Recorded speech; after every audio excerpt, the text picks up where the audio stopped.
At 3:30, I think we have some of the more interesting games of the day. BYU, Texas Tech, fascinating, right? But we're talking about outside of that. I think two of the more important games of the day, two of the more interesting games of the day, are some in this 3:30 window, and we'll start with the first one. Number 3, Texas A&M, who's 8-0. Traveling number 22, Missouri, who's 6-2. A&M favored by 7 on ABC. Marcel Reed has gone 137 to 223, thrown for 1,972 yards, 17 touchdowns, 6 interceptions. Ruben Owens, the second, has had 78 carries for 440 yards and 3 touchdowns. And Mario Cravers had 39 catches for 710 yards and 4 touchdowns. Bo Prabula has gone 158 to 227, thrown for 1,690 yards, 11 touchdowns, 7 interceptions. Ahmad Hardy's had 159 carries for 937 yards and 11 touchdowns. And Kevin Coleman Jr.'s had 51 catches for 558 yards and a touchdown. A&M's 10-7 against Mizzou all time. Last 2 games have gone to A&M in 2021 and 2024. 2013 was the last time Missouri was able to beat A&M at home. Drinkwitz is 0-2 against the Aggies, and Elko is 1-0 against the Tigers. Okay, again, really interesting game for both teams, right? Again, the 3:30 window could theoretically flip this college football playoff picture on its head. Because right now, I think we have about 4 or 5, maybe even 6 or 7 teams that are sitting pretty. Like, they're sitting very solidly in the playoff picture. If you're undefeated at this point in the year, I would say you're sitting in a good spot to go to the college football playoffs. There's only 4 of you guys left. Now, again, we have seen teams fall apart at the end of the year. Miami, again, notably started the season 9-0 last year and didn't make the college football playoffs. I personally have a problem with that. I think they were more deserving. I think they should have snuck in as the 10 seed in college football, in all honesty.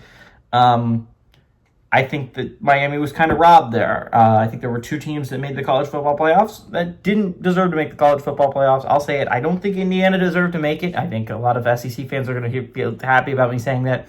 I mean, at the time, I legitimately thought Indiana deserved it. But looking at the resume in hindsight, I looked at using my metrics. Indiana should have been the first team out. They should have been the team that was hosed by Clemson winning the ACC championship game, and not Miami and BYU. I legitimately do believe that. I think that's the team that should have been hosed there. And then I think Tennessee shouldn't have made it. Now, the SEC fans are not going to love me as much for that one. Tennessee just did not have the resume. I mean, if you look at that resume, it wasn't good. They had the home game against Alabama, but they have an awful loss to Arkansas that really hurt them in the college football playoff. I think Tennessee should have been left out. And honestly, their performance against Ohio State does not disprove me of this theory. I think Miami and BYU were 2 teams that were robbed of a college football playoff opportunity last year. I think Miami deserved it. But, again, A&M sitting at 8-0. I think they're sitting in a very solid spot to go on a playoff run, to go to the college football playoffs. I think if they win their next 2, they're a lock.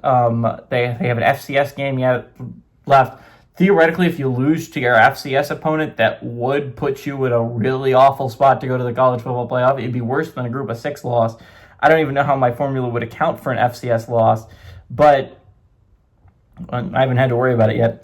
Again, if A&M wins these next 2, which was very doable, road trip to Missouri, and I think they got South Carolina at home, very doable games, very winnable football games for the Aggies.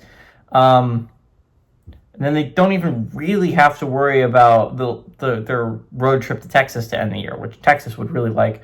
I mean, they do for seeding-wise, but you'd be a lock for the college football playoffs, even without the win over Texas there, if you're the Aggies. Now, for Missouri, on the other hand, you're going to have to win out, and you're going to have to likely get lucky, right, for the Tigers. And the problem with Missouri is, if they had Bo, I wouldn't doubt their ability to win out. They would have the squad that possibly win it out. But not only are they without Bo for the year, they were without the guy that was competing with Bo in camp got hurt in their first game. So really, this is their third option at quarterback. And he's a true freshman. He's playing the Aggies, who have one of the better defenses in the SEC. I don't know. I think this is all set up for Missouri blowout, even though it is at home. I would love to be wrong. I think the Tigers would be a really fun story if they could go on this run at the end of the year, if they could win out. Now, again, this is the hardest game. If you could find a way to get past this game if you're the Missouri Tigers, the only really difficult game is the road trip to Oklahoma in a couple weeks. But outside of that, the Tigers absolutely have a winnable path forward. Give me the Aggies, though. I think the Aggies are going to win. I think they're going to win in a blowout. Give me the Aggies to win and cover.